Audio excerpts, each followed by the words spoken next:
समुपस्थितं दैवतैश्च समागम्य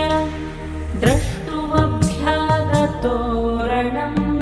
उपगम्याब्रवीद्रामम् अगस्त्यो भगवान् ऋषिः राम राम महाबाहो